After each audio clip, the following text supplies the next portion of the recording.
para que se vean bien las diapos? Sí.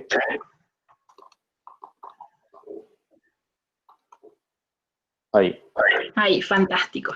Ya, chiquillos, siendo entonces las 14 horas con 33 minutos, hora Magallanes, damos inicio el día de hoy, que este es un día que estamos, bueno, ya como les había hablado en el correo anterior, estuvimos mucho viendo glaciares desde el ámbito terrestre. Hoy nos acompañan dos investigadores que ellos se sumergen y bucean cerca de los hielos. En esta primera charla nos acompaña Marcel Velázquez, a quien estamos viendo en pantalla. Él es biólogo marino y candidato a doctor en ciencias antárticas y subantárticas de la Universidad de Magallanes. Si no me equivoco, estás también en Punta Arenas ahora, Marcel, ¿o no? Sí, ahora estoy en Punta Arenas. También, perfecto. Bueno, tal como les había comentado, su área de estudio es la biogeografía de invertebrados marinos a través del uso de herramientas como genómica del paisaje, modelamientos de nicho ecológico. Bueno, yo sé de Marcel que ha buceado tanto en la Antártica, en Canal de las Montañas y también en Canal Beagle. Así que con ustedes, chiquillos, Marcel, y también comentarles que durante la charla entonces, por favor, todos los micrófonos apagados, al igual que las cámaras. Si tienen alguna duda o consulta, pueden escribir durante la ponencia en el chat y eventualmente Marcel nos va a responder las consultas. Además, una vez terminada la exposición, tenemos ahí ya un periodo, tenemos minutos varios para poder realizar las consultas pertinentes, ya sea por chat o también activando los micrófonos y de esa forma que podamos generar un diálogo. Así que agradecerte, Marcel, que estés con nosotros el día de hoy. Te dejo a ti la palabra entonces, yo también voy a apagar mi cámara y mi micrófono. Muchas gracias. Ok. Bueno, Yanira, muchas gracias por la invitación. Como tú decías, ahora vamos a abordar un poco, o sea, ustedes estuvieron hablando sobre el tipo de glaciares y explicando un poco más que todo cómo se cómo se ve el glaciar. Pero yo acá les voy a explicar un poco, o le voy a traer un poco qué sucede con el impacto que tiene el glacial. O sea, el glaciar se está derritiendo. Sabemos que desde finales del último máximo glacial, estos glaciares han venido aportando eh, considerable cantidad de agua a los océanos. Por ende, esta agua es dulce y esta agua viene cargada con un montón de minerales y sedimentos. Entonces, esto aporta gran cantidad de nutrientes y cambia también un poco las características del agua de mar. Por lo tanto, esto tiene un efecto en la fauna que está asociada a estos lugares. Entonces, vamos a poner un poco en contexto esto y tenemos que, tanto en la región subantártica, en este caso, cuando hablamos de región subantártica, vamos a tratar de decir región subantártica chilena, eso que está un poco más allá de los 40 grados sur, ese sector que no tiene réplica en otra parte del mundo. Y la península antártica, entonces nos damos cuenta es que ha habido un aumento significativo de las temperaturas. Y este aumento significativo de las temperaturas ha generado un derretimiento de los glaciares. Como les decía al principio, este derretimiento de los glaciares viene desde el último máximo glacial. Y se ha acentuado muchísimo acá en la región subantártica chilena desde los últimos 10 años, de la última década. Entonces, si bien sabemos que desde el último máximo glacial se ha estado derritiendo los glaciares y ha estado aportando agua, ¿qué lo hace ahora entonces? ¿Por qué necesitamos estudiar esto? Si es un proceso que viene dándose desde hace mucho tiempo, y es que la velocidad con la que se están derritiendo los glaciares ahora la tasa con la que se están derritiendo los glaciares ahora es mucho más rápida de lo que ha pasado anteriormente, con lo que se ha visto anteriormente. Entonces, ok, los organismos se han ido adaptando a este cambio, ¿verdad? Este cambio gradual. Pero ahora con esta tasa de cambio o con este derretimiento tan rápido, tenemos que ver cómo va a responder la biota que está asociada a estos lugares, donde hay derretimiento glacial. Entonces acá vemos una figura donde se muestran con este cambio climático o con este aumento de las temperaturas se aumentan, acá se muestra en este esquema, ¿verdad? Los diferentes problemas que conlleva este calentamiento del globo. Entonces, por ejemplo, acá les muestro una figura un poco que indica en la región, en la península antártica, que es el lugar más afectado con el calentamiento global y donde hay mayor pérdida de hielo. Entonces, podemos ver un poco cómo está el panorama ahora, dónde se ha visto más esta influencia del derretimiento del hielo y dónde estaría afectando un poco más. Como Yanira me había dicho que tenía que mostrarle un poco más o menos del trabajo que nosotros hacemos, yo acá quería compartirles a ustedes un video, ¿verdad? No sé si está con audio, si ustedes escuchan. No, no se escucha, Marcel. No se escucha. Ya, pero tiene su subtítulo. Después se los paso. Ya, entonces pueden ver un poco de cómo fue la última expedición que nosotros tuvimos el año enero del 2019. Entonces, acá nosotros fuimos a investigar un poco qué estaba pasando con la biota asociada a los glaciares, pero como ustedes ven ahí, todo es hielo. Entonces, es difícil hablar de glaciares en la Antártica. Hay personas que dicen, bueno, sí, cumple con cierta morfología, esto yo se lo dejo a las personas que trabajan con glaciares. Pero como ven, acá hay un impacto que el agua dulce está por todos lados. Hay lugares donde el agua dulce impacta más que en otros y se ven las diferencias en cuanto a la salinidad, a la temperatura del lugar y al sedimento. Y el sedimento es muy importante porque el sedimento limita la luz, limita la penetración de la luz en la columna del agua. Entonces esto afecta mucho. Mira, si ven acá se ve un poco con partículas en suspensión. Entonces, claro, esto va a limitar un poco la luz. Al limitar la luz, va a limitar la presencia de ciertos organismos en esos lugares. Entonces, aquí les muestro un poco del fondo. El agua acá estuvo bastante fría. O sea, ahí ven la pared de hielo detrás. Entonces, nosotros sacamos muestras de diferentes organismos como para caracterizar ciertos lugares, lugares que tenían mucha influencia, o sea, que estaban recibiendo mucha agua dulce del derretimiento y lugares con poca influencia. En la Antártica es bastante complejo decir esto, porque en el verano se empieza a derretir mucho, entonces lo que hicimos fue, bueno, vamos a hacer algo, vamos a trabajar en algunos lugares en la península antártica, o sea, más que todo en lo más al norte posible, o sea, Shetland, que son los lugares hasta ahora con los récords de mayores temperaturas. Y nos fuimos también al círculo polar para ver si había diferencia entre las... Evidentemente hay una diferencia puede haber una diferencia en cuanto a la latitud de, de las diferentes especies que hay en cada hábitat, pero también tratamos de ver un poco si había a nivel de riqueza de especies, cuál era la diferencia, a nivel de composición de especies, cuál era la diferencia de las diferentes especies que había en cada lugar.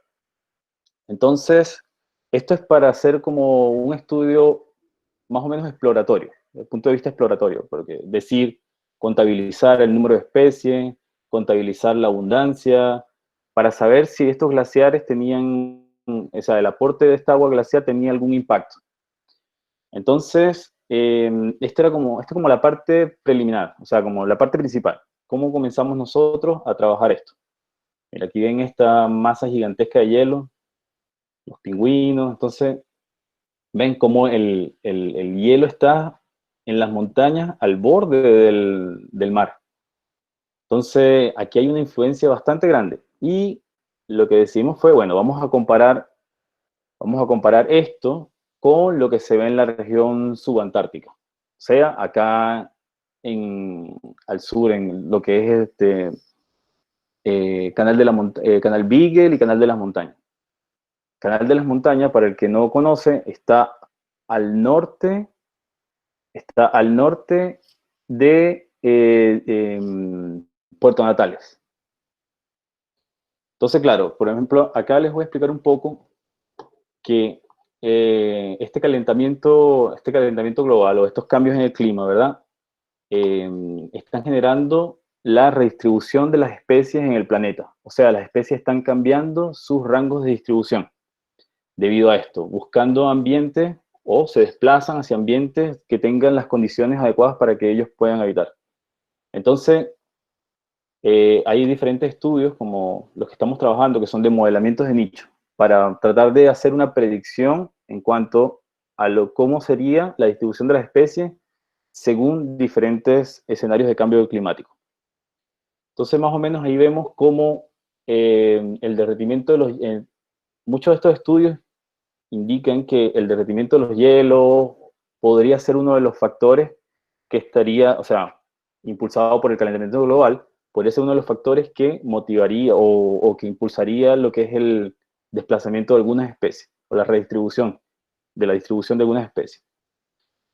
Esto se ha venido estudiando de diferentes maneras, o sea, además del modelamiento de nicho, también se han realizado estudios para ver la adaptación local, pero a nivel genómico, que eso también es otra parte de nuestro estudio. O sea, ver a nivel genómico si existen algunas señales que indiquen que estas especies se están adaptando a nivel genético, si existe alguna adaptación. Este es un caso de un estudio hecho en Australia, y no sé si han visto que han salido muchos trabajos en los últimos 5 años indicando sobre efectos de del calentamiento, o sea, de olas de calentamiento, que han acabado incluso, han tenido eventos de extinción local de algas como el cochayuyo, o la durbilea antártica, o la durbilea, porque hay 3 especies de durbilea, creo. Acá en Chile, ¿verdad? Hay un estudio que ha trabajado en esta parte de acá, esto es en el norte, se conocen acá, Paz de Azúcar, esto es cerca de Coquimbo. Entonces han hecho estudios para determinar un poco si existen procesos de adaptación local en especies como el Piro chilensis.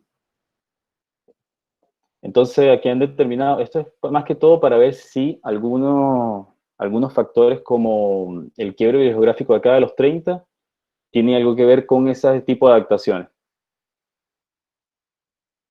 Aquí hay un estudio hecho más hacia acá, hacia la región subantártica chilena, ¿verdad? Donde también han hecho lo mismo, pero con mitilo chilense, para tratar de identificar si existen adaptaciones locales. Entonces se han dado cuenta que sí, que parece. Yo digo que este estudio es tentativo, porque ahora este estudio es del 2015, creo. Sí, 2015. Y ellos identificaron putativamente, como se le dice, algunas señales de adaptación local en Mitilo chilense. Entonces dice que estas poblaciones de esta especie, ¿verdad?, distribuidas acá a lo largo de la región subantártica, están adaptadas genéticamente a estos lugares. Muestran señales de adaptación local.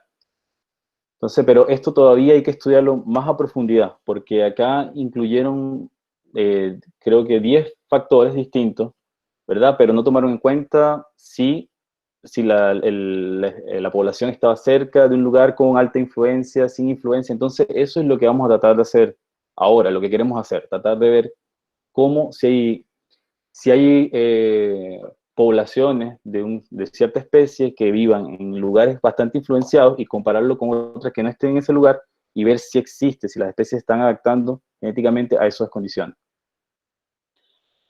El impacto del derretimiento se ha estudiado ampliamente más que todo en la península antártica, ¿verdad? Y se ha visto que, como se muestra acá, el agua, acá se muestra la pluma de sedimento, ¿verdad? Por el agua que viene del derretimiento glacial, si se ve un poco.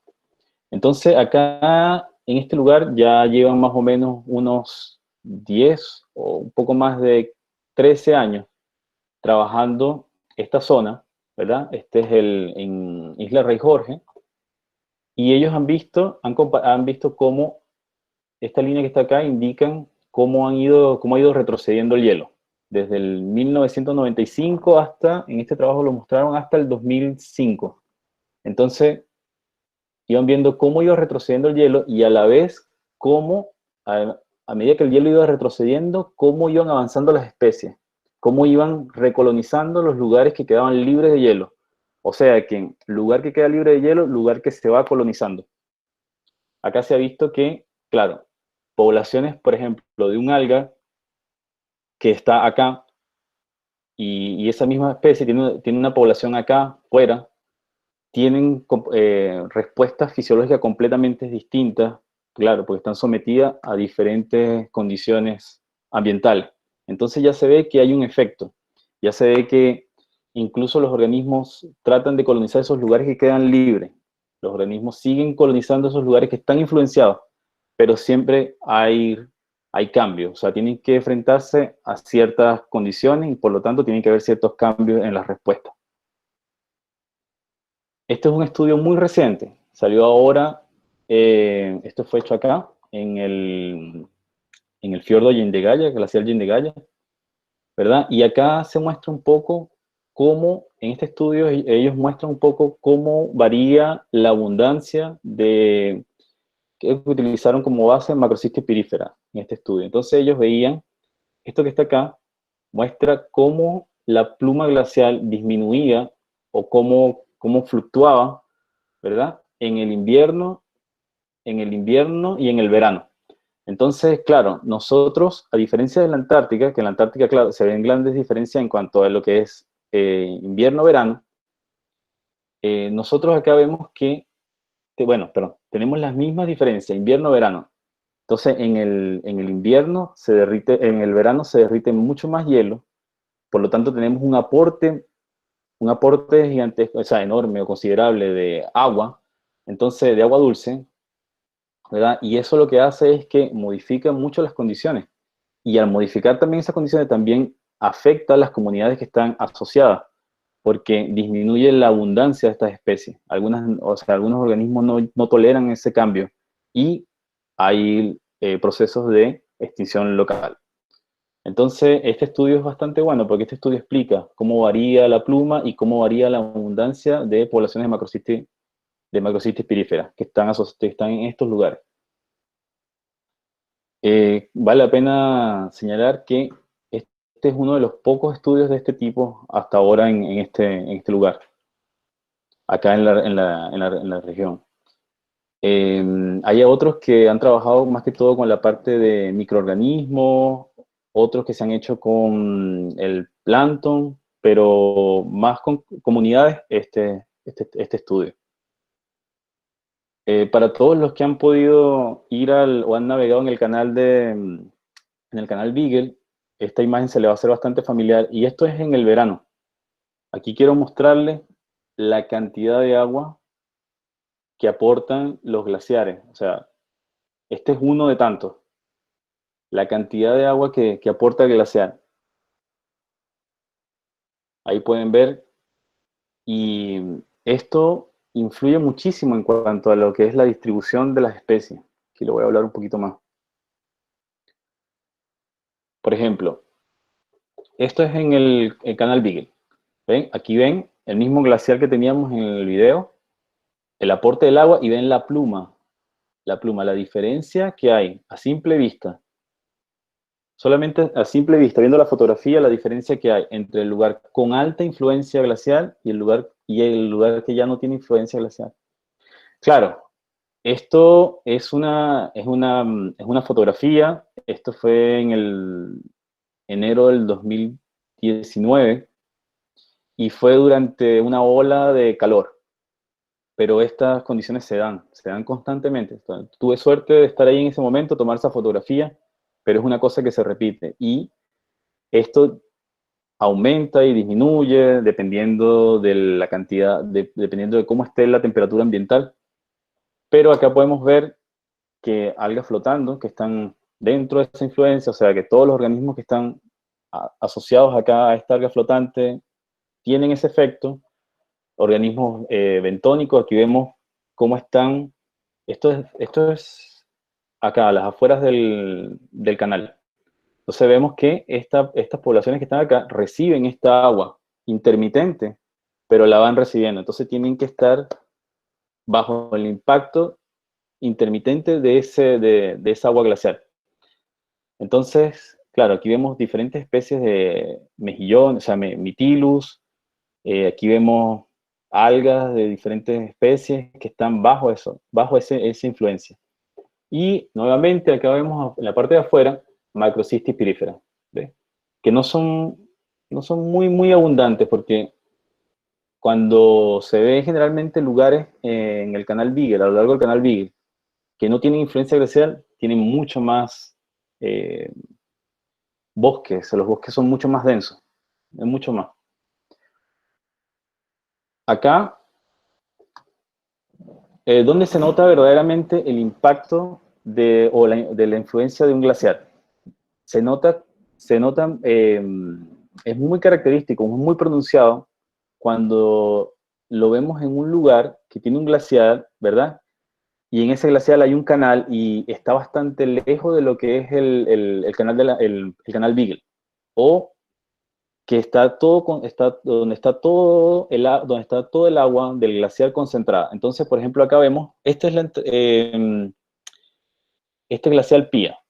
En la parte externa, ¿verdad? Del canal vemos que está la franja de Mytilus, diferentes especies de algas verdes, pardas, esto es luche, y está la zonación que está descrita para acá, para el canal Beagle, la zonación de especies, ¿verdad? La zonación vertical. Entonces, cuando entramos hacia el fiordo, para llegar cerca del glaciar, vemos que, no sé si alcanzan a ver acá en esta fotografía bien, donde está la línea, esa franja de Mytilus ya no está. Y entonces empieza a aparecer esta alguita que está acá, que hasta el momento no la hemos identificado, ¿verdad? Pero es un alga filamentosa. Y ya no hay este cinturón de Mytilus, ya no hay este cinturón de algas verdes. Y después lo que vemos es Macrocystis, que es una de las especies que soporta más estos cambios de estas condiciones. Y si nos damos cuenta acá, en esta fotografía vemos que aquí está el glacial y aquí todavía están algunos parches de Macrocystis pirífera. Entonces, este es un alga que soporta o tiene poblaciones que están bastante bien adaptadas a estas condiciones. Condiciones, no vamos a hablar simplemente de las condiciones del agua dulce, porque también hay lugares cerca por acá del Estrecho de Magallanes donde hay bastante influencia de agua dulce y se encuentra Macrocystis pirífera. Vamos a hablar de las condiciones que trae el agua de glaciar, que es la turbidez junto con los minerales, todo esto. Entonces, acá les muestro una fotografía, quería mostrarle una fotografía de cómo se ve el fondo, más o menos, en un lugar donde hay una visibilidad, por decirlo, moderada. Porque esta no es una foto bonita porque lamentablemente en estos lugares no tenemos buena visibilidad y las algas están un poco, a pesar de que esas algas están allí, esas poblaciones están allí, esos parches están allí, las algas tampoco están en muy buen estado. Entonces vemos que acá se ve el sedimento encima del alga, el alga más o menos rota. Entonces estas algas se ven que no se ven unos bosques saludables, se ven unos bosques bastante estresados, ¿eh? Entonces, así están más o menos las condiciones en lugares cercanos a los glaciares. Dentro de algunos resultados preliminares, quería mostrarle un poco acá de algunos resultados preliminares y son los siguientes: observaciones a nivel morfológico en algunas algas y en riqueza.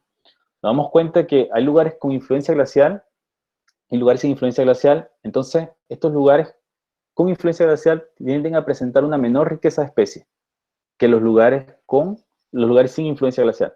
Entonces ya estamos viendo a nivel global que hay una diferencia. O sea, son pocas las especies que están adaptadas o que resisten o que aguantan o que pueden vivir en esos ambientes. Otra cosa que vimos, otra de las observaciones bastante interesantes es que pudimos observar una gran cantidad esto es Macrocystis pirífera, ¿verdad? Ustedes ven acá que hay un nematocisto y tiene dos frondas acá dentro del mismo nematocisto.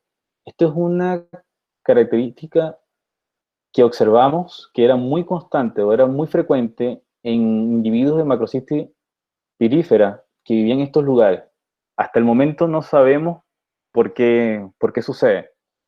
Macrocistis pirífera es una especie que tiene diferentes ecotipos, o sea, se adapta bastante bien, o sea, es bastante plástica y tiende a desarrollar morfologías que se adecúan a los lugares donde habita. Pero no sabemos por qué se está presentando esto y es muy típico de lugares con influencia glacial, por lo menos en el canal Beagle.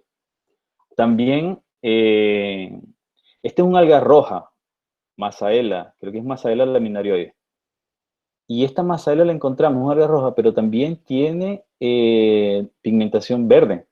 Entonces no sabemos si por estar bajo la influencia, con la poca luz, tiene que adaptarse de alguna manera, no sabemos todavía qué está pasando ahí, pero hay cambios en la pigmentación. Entonces ya sabemos que el agua de glaciar o los glaciares tienen una influencia de algún tipo sobre las especies que habitan en la cercanía de estos lugares.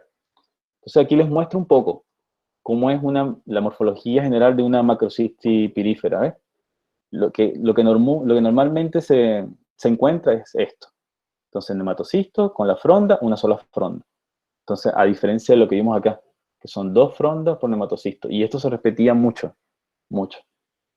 Entonces, claro, también me van a decir, claro, pero Masaela se ha visto. Sí, sí se ha visto. Masaela también verde, acá hay una variante verde, Masaela laminarioide, cerca de el estrecho de Magallanes. Entonces creo que no recuerdo exactamente el lugar. Punta Jana creo que se llama. Y sí, se ve que hay diferencia. Entonces, pero esto se ha visto, se ha cuantificado, se ha visto, se ha reportado, pero no se sabe a qué se debe.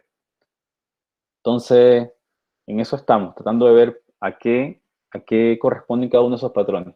Y bueno, como yo les decía, claro, evidentemente, macrocistis pirífera presenta diferencias morfológicas bastante significativa entre poblaciones. Antiguamente se pensaba que las macrocistis que tenían estos tipos de grampones eran diferentes especies, luego se determinó que era toda la misma especie. Algunas son lisas, algunas son rugosas, también se pensaba antiguamente que eran diferentes especies, pero no, ya se sabe que todo es la misma especie, solo que, bueno, tiene bastante plasticidad. Aquí les voy a mostrar un poco, así de manera general, eh, unos resultados o algunas observaciones de nuestros estudios en el Canal de las Montañas. Como yo les decía, el Canal de las Montañas se encuentra por acá, está al norte de Puerto Natales. Nosotros realizamos algunos muestreos acá en un lugar con alta influencia glacial y un lugar con poca. Es relativo hablar en este sector, es relativo hablar de influencia o no. Aquí entonces lo que tratamos de decir es que hay influencia directa e influencia indirecta, porque como ya sabemos, toda esta región está altamente influenciada por el agua de derretimiento glacial. Entonces, las diferencias o las diferencias bastante significativas se notan más que todo en los lugares que tienen influencia directa e influencia indirecta. Entonces aquí vemos un poco la fotografía de dónde está el glaciar. El glaciar acá está bastante retirado y este glaciar está acá bastante cerca del mar. Esto que está acá es el canal navegable y esta es la zona que no tiene hielo. Es una zona sin glaciar. Entonces, claro, nosotros acá observamos que existe un retroceso del glaciar, ¿verdad? Aquí hicimos un cálculo del retroceso glacial desde el 2015 al 2019 y vimos que, claro, ha habido un retroceso constante. A esto se suma también que ha aumentado las precipitaciones y se estima que sigan aumentando las precipitaciones en este lugar. Entonces, no solamente tienes el agua glacial en este lugar, sino que también tienes las precipitaciones. Acá, en este mismo lugar, nosotros hicimos, a lo largo de todo este canal, nosotros hicimos lances de CTD para determinar la temperatura y la salinidad. Como pueden ver acá, esto es cómo son las condiciones en el invierno. Acá vemos que hay toda una capa de más o menos unos 10 metros de agua dulce. O sea, todas las comunidades o los organismos que están acá en un rango de 0 a 10 metros durante el invierno están altamente influenciados por el agua dulce, a excepción de acá en este lugar, que ya comienza a aumentar la salinidad. Entonces, acá bueno, aquí la temperatura y aquí la salinidad. Aquí, perdón, me equivoqué. Aquí está 0,10 la salinidad. Esta es la capa de agua dulce, esto verde que está acá. Y acá es el agua fría. Entonces también están estratificadas. ¿Verdad? Hay una estratificación de lo que es la temperatura y de lo que es la salinidad. Esta agua está más dulce y esta agua está más salada. Esta agua está más fría y esta agua está un poco más cálida. Entonces, claro, los organismos que están acá dentro de 0 a 10 metros están bajo el agua, están bajo la influencia de agua un poco más, menos salada, ¿verdad? Y más fría. Entonces, nosotros también queríamos ver si había alguna diferencia a lo largo de todo la zona intermareal. Entonces, claro, hicimos transectos para ver si en la zona intermareal había algunas diferencias también y compararlo con la zona que estaba siempre bajo la influencia del agua de deshielo. Entonces, acá les mostré una foto. Esto es a 10 metros de profundidad y esto es frente a este lugar que está acá. Frente a este lugar, ¿verdad? Donde se recibe toda esta agua de hielo. Entonces, no sé si notan acá, esto es una pared que cae. Esta pared cae hasta los 100 metros de profundidad. Nosotros acá estábamos trabajando a 10 metros, haciendo algunos fotocuadrantes para determinar. Entonces, esto es lo que vemos en el fotocuadrante. ¿Ve? O sea, hay una franja de mitílidos que no estaba arriba, a los 10 metros, que no estaba donde está el agua dulce, y diferentes especies que comienzan a aparecer, que están a lo largo de todo los fiordos o el sistema de canales, ¿verdad? En lugares con condiciones de alta salinidad, en comparación con este lugar. Y estas especies están allí, cerca del glacial, pero por debajo de la zona de influencia. Entonces ya vemos cómo esto también, cómo el glacial va ocasionando esa redistribución de las especies. Entonces, y esto que se ve acá es que cuando estábamos debajo del agua y de repente movíamos un poco las aletas entre maniobrar, se levantaba el sedimento. Entonces, todo esto es sedimento que viene del agua del deshielo y se empieza a depositar acá. Entonces, el mínimo movimiento que uno hace, se levanta todo. Esta foto, menos mal que la pudimos tomar acá, pero generalmente si haces un movimiento muy brusco, se levanta todo el sedimento. Entonces, acá lo que observamos es que, claro, porque está bien tener observaciones, pero también necesitamos hacer algunos análisis para determinar cuáles son las diferencias que hay. Entonces nos dimos cuenta que, claro, hay diferencias tanto a nivel vertical, como a nivel horizontal, como en lugares con influencia, como lugares sin influencia. Entonces las algas filamentosas, estas algas filamentosas son bastante comunes en lugares con alta influencia glacial. Entonces, y las algas como, por ejemplo, esta alga roja gigantina, estas algas están más hacia lugares sin influencia glacial. Entonces ya vemos que hay patrones, ya vemos que hay un patrón que tiene alguna influencia, el agua de hielo. Y nosotros utilizamos estas dos especies como especies modelos para ver si había algún efecto de este lugar con alta influencia. Utilizamos Adenocystis utricularis y Macrocystis pirífera, dos especies que estaban en lugares con influencia y sin influencia glacial. Y vimos que, claro, que por ejemplo, Macrocystis pirífera no tiene mucha diferencia en cuanto a la respuesta fotosintética o a la concentración de pigmentos entre lugares con influencia y sin influencia. Pero Adenocystis utricularis sí. Entonces ya sabemos que hay especies que no demuestran muchas sus diferencias o sus respuestas fisiológicas no requieren de muchos cambios, como el caso de macrocistis pirífera, pero adenocitis urticularis sí requiere de esos cambios. Entonces, esto es bastante interesante de tener esto en cuenta, porque adenocitis urticularis es una especie de la cual actualmente se encuentran registradas 4 linajes distintos para acá, para la región. Entonces, probablemente, y es lo que se está viendo, lo que muestra algunos resultados, es que probablemente esta especie tiene que adaptarse. Las adaptaciones que sufre son bastante grandes, que llegan a ser a nivel genético, ¿verdad? Para poder estar en esos lugares. Porque se ha visto que hay linajes de esta especie que están en ciertos lugares y otros, o sea, en lugares con influencia y lugares sin influencia. Entonces, ahí estamos viendo que ya hay un efecto bastante significativo de lo que son los glaciares acá.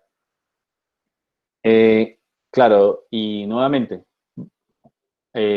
podemos hablar de que observamos patrones tanto verticales como horizontales, y ya hay algunos estudios que indican que existen, claro, estratificación, existe diferencias tanto horizontal, porque puede haber, como ocurre acá, de repente vemos la franja esta de mejillones, y acá vemos como que hay un espacio donde no hay. Entonces, claro, hay diferencias tanto verticales, horizontales, a lo largo de la región subantártica. Es así, hay diferencias vertical como horizontal de la distribución de ciertas comunidades, pero nosotros estamos comparando esas distribuciones que se observan y esa composición de especies que se observan en lugares con influencia y sin influencia, y nos hemos dado cuenta que sí existen diferencias entre la composición de especies que hay. Entonces, esto es bastante interesante de ver y de comparar para poder entender qué está pasando. Y acá, este estudio también fue hecho en un lugar que tiene influencia de agua dulce, pero de un río.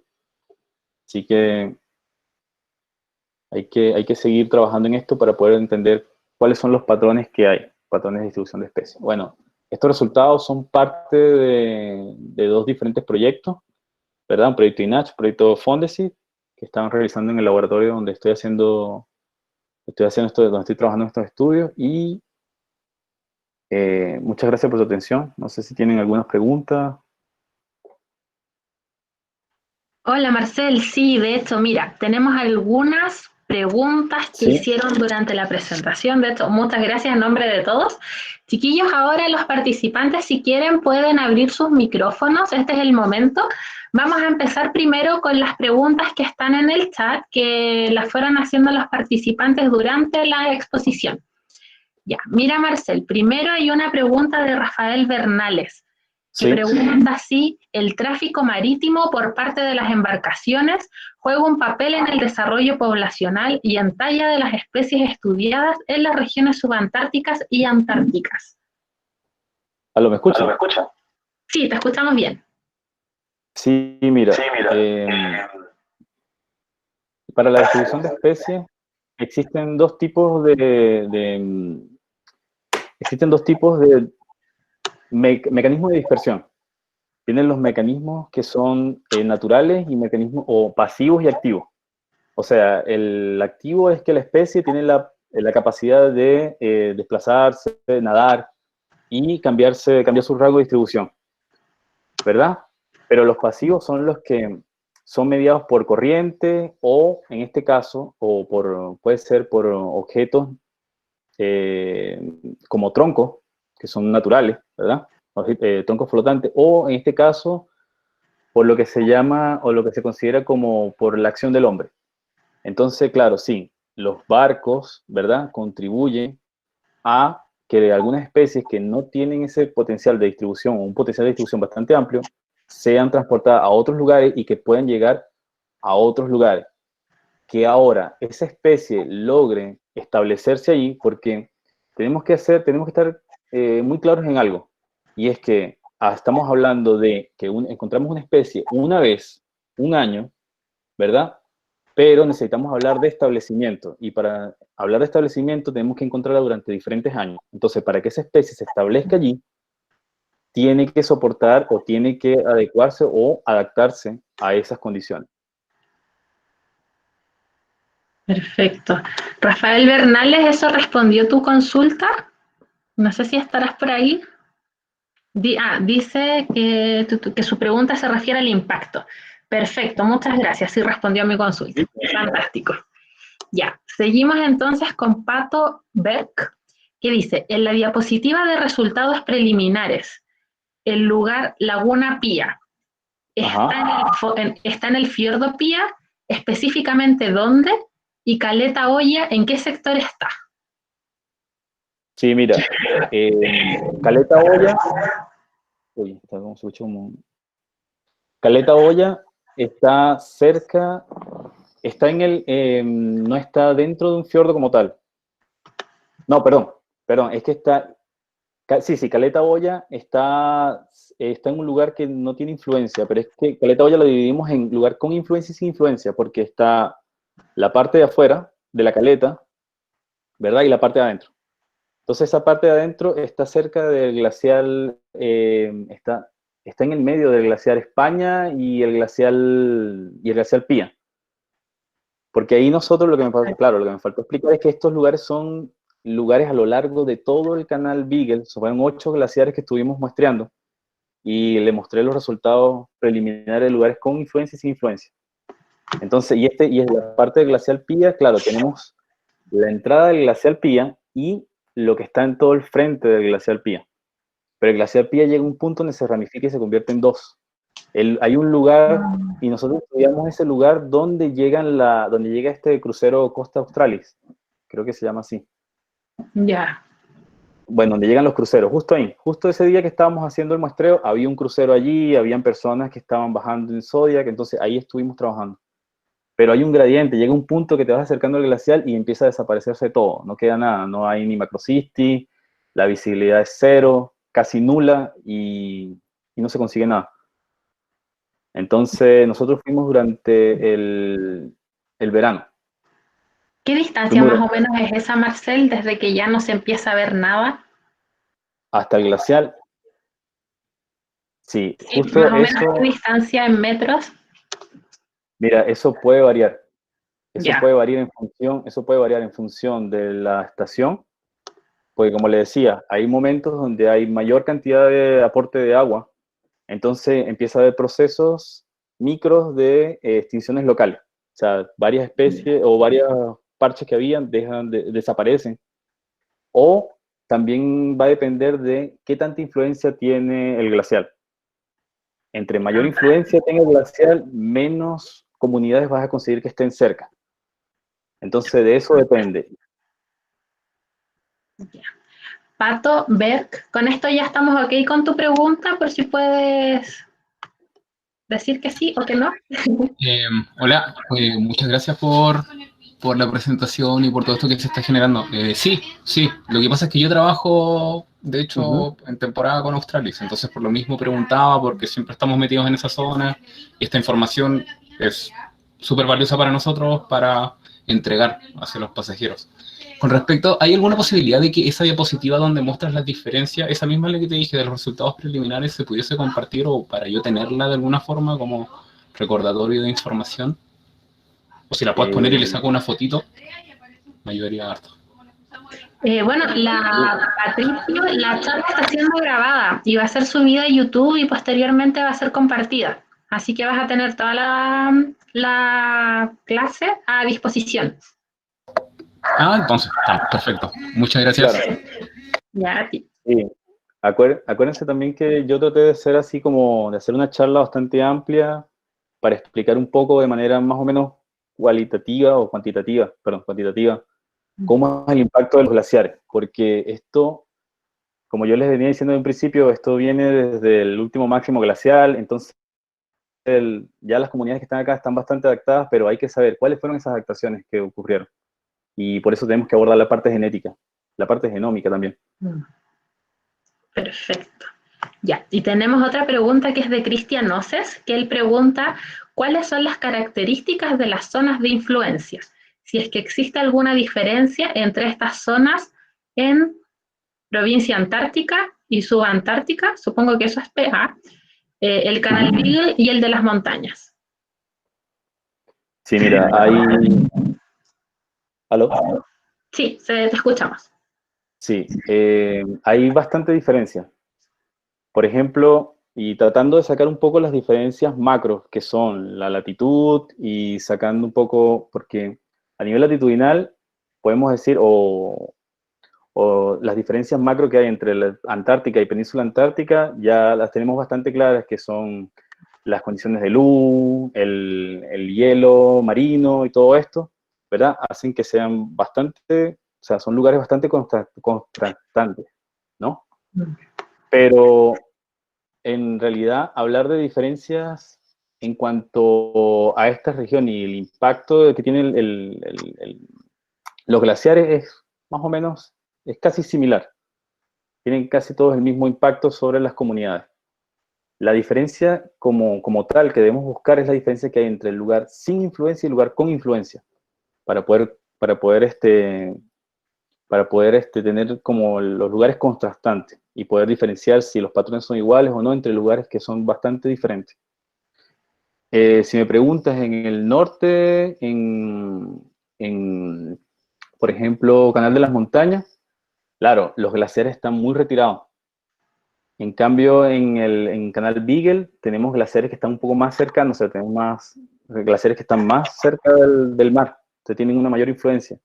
Entonces, pero ya hay estudios que indican cuál es la tasa o cuál es la disminución o la reducción de estos glaciares en el tiempo. Entonces hay glaciares que se están revirtiendo unos más que otros. Entonces, claro, entre mayor aporte de agua, va a haber mayor impacto en las comunidades. Y bueno, la Antártica que está ahorita con uno de los récords en cuanto a lo que es el aumento de las temperaturas. Entonces esto también está generando una influencia gigantesca de agua de agua dulce, que no había antes. Exactamente. Ya. Con esto estamos ok, Cristian Oces. A ver si responde por micrófono o por chat. ¿Alguien más que tenga alguna consulta o alguna pregunta para Marcel?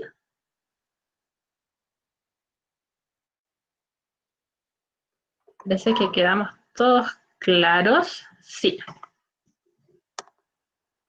Ya. ¿Y tú cuándo vuelves a tus buceos, Marcel? ¿Y cuándo vas a tener el resultado final de tu investigación?